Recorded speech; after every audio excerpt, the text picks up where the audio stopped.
हिंदुस्तान के हिस्ट्री में 1947 के बाद बहुत सारे यूनियन टेरिटरीज को स्टेट बनाया गया, स्टेट्स को बांटा गया। आंध्र प्रदेश में से तेलंगाना बना, बिहार में से झारखंड, मध्य प्रदेश में से छत्तीसगढ़। मगर पहली बार इंडिपेंडेंस के बाद एक स्टेट को यूनियन टेरिटरी में बदला गया, वो जम्मू कश्मीर के साथ हुआ है। और मैं इस स्टेट से आपसे कहना चाहता हूं कि यह आपके खिलाफ अन्याय है।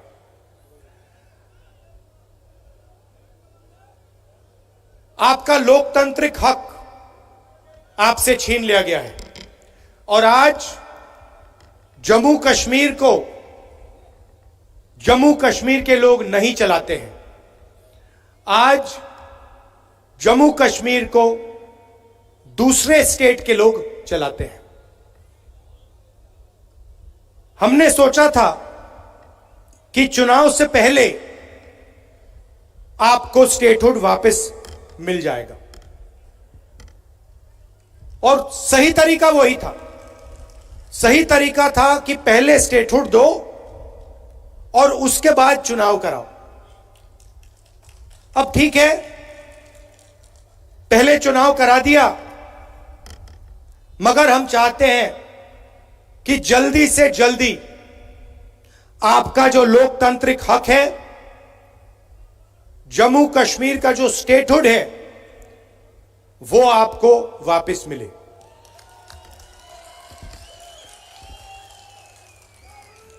ये हिंदुस्तान की हिस्ट्री में पहले कभी नहीं हुआ है कि किसी स्टेट से हमने उनका अधिकार छीन लिया और स्टेट को यूनियन टेरिटरी में बदल दिया। पहली बार हुआ है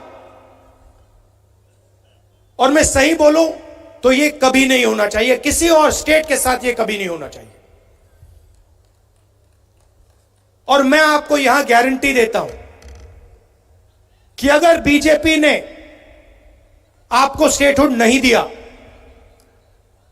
तो हम विपक्ष में हैं, हम इंडिया गठबंधन का पूरा दम आपको स्टेटहुड दिलवाने में लगा देंगे।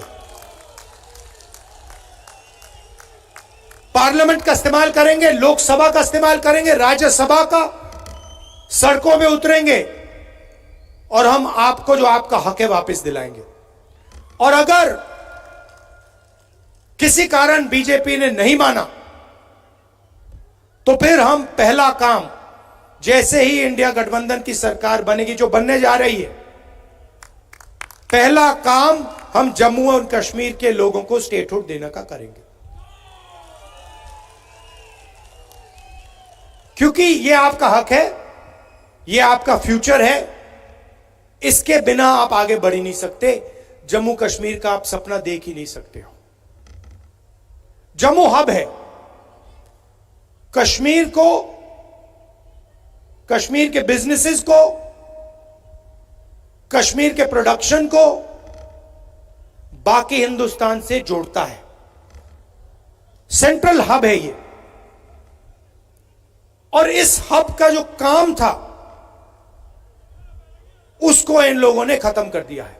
इसका जो रोल था उसको इन लोगों ने खत्म कर दिया है। जम्मू के जो छोटे बिजनेसेस थे, मीडियम साइज बिजनेसेस थे, एंटरप्रेन्योर्स थे, इनकी रीढ़ की हड्डी बीजेपी की सरकार ने और यहां के लेफ्टिनेंट गवर्नर ने तोड़ दी है। नतीजा यह है कि जम्मू कश्मीर के लोगों को, युवाओं को रोजगार नहीं मिल सकता है। आप कुछ भी कर लो, जब तक जम्मू कश्मीर के स्मॉल और मीडियम बिजनेसेस अपने पैरों पर नहीं खड़े होंगे, तब तक इस प्रदेश में, इस यूनियन टेरिटरी में रोजगार नहीं मिल सकता। आप कुछ भी कर लो, जब तक लेफ्टिनेंट गवर्नर है तब तक बाहर के लोगों को फायदा मिलेगा, सारे के सारे कॉन्ट्रैक्ट्स उनको जाएंगे, और जो जम्मू की जनता है, कश्मीर की जनता है, उनको परे कर दिया जाएगा। यह रियलिटी है। और एक कारण भी है कि आपसे स्टेटहुड छीना गया, कि वो चाहते हैं कि जम्मू कश्मीर को जम्मू कश्मीर के लोग ना चलाएं, बाहर के लोग चलाएं, लेफ्टिनेंट गवर्नर के माध्यम से काम हो, और जम्मू कश्मीर की जनता की जो प्रोस्पेरिटी है वो खत्म हो जाए। यह आक्रमण जो जम्मू कश्मीर में स्मॉल और मीडियम बिजनेसेस पे हुआ है, यह बाकी देश में भी हुआ है। पूरी सरकार अदानी अंबानी जैसे अरबपतियों के लिए चलती है।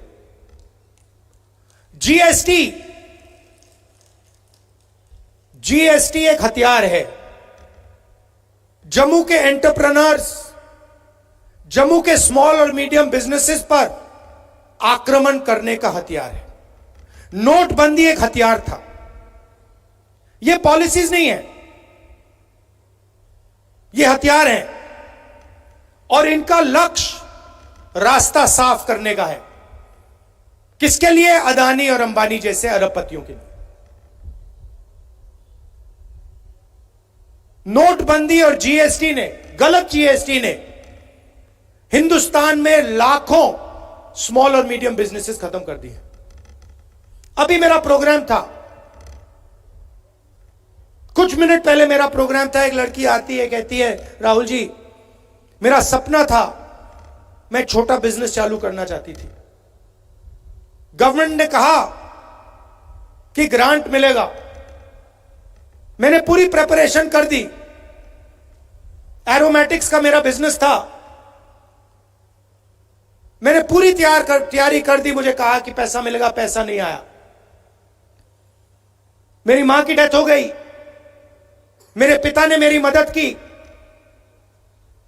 मगर मेरा बिजनेस खत्म हो गया। आज मैं छोटा बिजनेस नहीं चलाना चाहती हूं, क्योंकि मैं जानती हूं कि जम्मू कश्मीर में छोटा बिजनेस नहीं चलाया जा सकता है।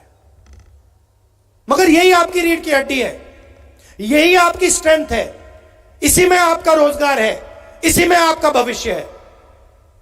और आप किसी भी युवा से पूछ लो, वही जवाब मिलेगा। वो लड़की अब कह रही है कि मैं एडमिनिस्ट्रेशन में जाना चाहती हूं, मैं आईआईटी में जाना चाहती हूं। आईआईटी में कितने लोग जाएंगे? एडमिनिस्ट्रेशन में कितने लोग जाएंगे? 1% जाएंगे, 2% जाएंगे, 3% जाएंगे, 5% जाएंगे। 95% का क्या होगा? जहां भी देखो वहां आपको अदानी अंबानी दिखेगा। पहले आपका रोल था, कश्मीर के सेब यहां से निकलते थे, आप बाकी हिंदुस्तान में भेजते थे। आज पूरी की पूरी सेब की इंडस्ट्री अदानी के हाथ में है। हिमाचल का सेब अदानी के हाथ में, जम्मू कश्मीर का सेब अदानी के हाथ में। और यही हर इंडस्ट्री में यही हो रहा है। एयरपोर्ट में जाते अडानी टैक्स, पोर्ट में जाओगे अदानी टैक्स, मोबाइल फोन चलाओगे अंबानी टैक्स, सड़क पे चलोगे अदानी टैक्स, अनाज में अदानी टैक्स, सेना हथियार का प्रयोग करेगी अदानी टैक्स, कारतूस अदानी टैक्स, अग्निवीर अदानी टैक्स। ये कब तक चलेगा? 16 लाख करोड़ रुपए कर्जा माफ किया है अदानी अंबानी जैसे 25 लोगों का, नरेंद्र मोदी। आप शेम कह रहे हो, मगर मैं आपसे पूछना चाहता हूं, जम्मू के छोटे बिजनेस वालों का, जम्मू के किसानों का कितना टैक्स माफ हुआ है? जो आपके युवा 18-19 घंटे पढ़ाई करते हैं, सपना देखते हैं, एजुकेशन के लिए लोन लेते हैं, उनका कितना टैक्स माफ, उनका कितना माफ हुआ है पैसा, उनके कितने बैंक लोन माफ हुए हैं। कोई बीमार होता है, अस्पतालों में लाखों रुपए लग जाते हैं, उनका कितना कर्ज माफ हुआ है? 0। 1 लाख करोड़, जितना चाहिए ले लो, जो करना है करो, जो इंडस्ट्री खरीदनी है खरीदो। लखनऊ का एयरपोर्ट चाहिए ले लो, मुंबई का एयरपोर्ट चाहिए, अच्छा वो किसी और के हाथ में, चलो सीबीआई केस लगाओ, ईडी केस लगाओ, परे करो उसको, अदानी को दो। ये make in India, make in India, make in India बात करते रहते हैं, डिफेंस इंडस्ट्री की बात करते हैं। सारे के सारे कॉन्ट्रैक्ट्स अदानी जैसे लोगों को जा रहे हैं। बाहर इजराइल की कंपनी हथियार बनाती है, लेबल अदानी का लग जाता है। इजराइल की कंपनी ड्रोन बनाती है, लेबल अदानी का लग जाता है, और कहते हैं मेक इन इंडिया हो गया। कैसे मेक इन इंडिया हो गया? इजरायली हथियार है, मेक बाय अदानी हो गया है, मेड इन इंडिया नहीं हुआ है। और यही हालत पूरे देश में। अगर आप गरीब हो तो इलेक्ट्रिक मीटर लगेगा, मॉडर्न टेक्नोलॉजी लगेगी, चमकते हुए मीटर लगेंगे, आपके जेब में से पैसा निकालते जाएंगे, निकालते जाएंगे, निकालते जाएंगे। जीएसटी लगेगी। अभी आपने पता नहीं अन्नपूर्णा रेस्टोरेंट वाली कहानी सुनी या नहीं। वो फाइनेंस मिनिस्टर के सामने खड़ा होता है, कहता है मैडम बड़ी मुसीबत है, मैं अगर बन बेचूं 1 जीएसटी लगती है, अगर उसमें क्रीम डाल दूं दूसरी जीएसटी लगती है, अगर बन और क्रीम अलग बेच दूं तो तीसरी जीएसटी लगती है, मैं क्या करूं? और यही हालत सबके साथ है। ऐसी कॉम्प्लिकेटेड जीएसटी बना दी है, क्यों? एक्सटॉर्शन करने के लिए। गलती करो, ईडी वाले, सीबीआई वाले, इनकम टैक्स वाले आ जाएंगे, जीएसटी वाले आ जाएंगे, पैसा लेंगे चले जाएंगे। यही सिस्टम चल रहा है। तो यह चुनाव आपको अधिकार देने का चुनाव है, और शुरुआत स्टेटहुड है। उसके बाद सरकार आएगी, जम्मू कश्मीर के जो स्मॉल और मीडियम बिजनेसेस हैं, जो लोकल इंडस्ट्री है, उनकी रक्षा करने वाली सरकार होगी। बैंक के दरवाजे आपके लिए खुलेंगे, आपको सपोर्ट मिलेगी, आपको टेक्नोलॉजी मिलेगी। उनकी जगह है, अंबानी की जगह है, अदानी की जगह है, मगर आपकी भी जगह है। यह नहीं होगा कि भैया उनको सब कुछ दे दिया और जम्मू कश्मीर के लोग देखते रह गए। पीओके से रेफ्यूजीज आए, उनसे मनमोहन सिंह जी ने वायदा किया था, वो वायदा पूरा किया जाएगा। सॉरी, कश्मीरी पंडित से जो मनमोहन सिंह जी ने वायदा किया था, वो वायदा पूरा किया जाएगा। और जो हमारे रेफ्यूजीज हैं, जो पाकिस्तान ऑक्यूपाइड जेएनके से आए हैं, 2014 में जो उनको वायदा किया गया था फाइनेंशियल पैकेज का, वो भी हम पूरा करके दिखाएंगे।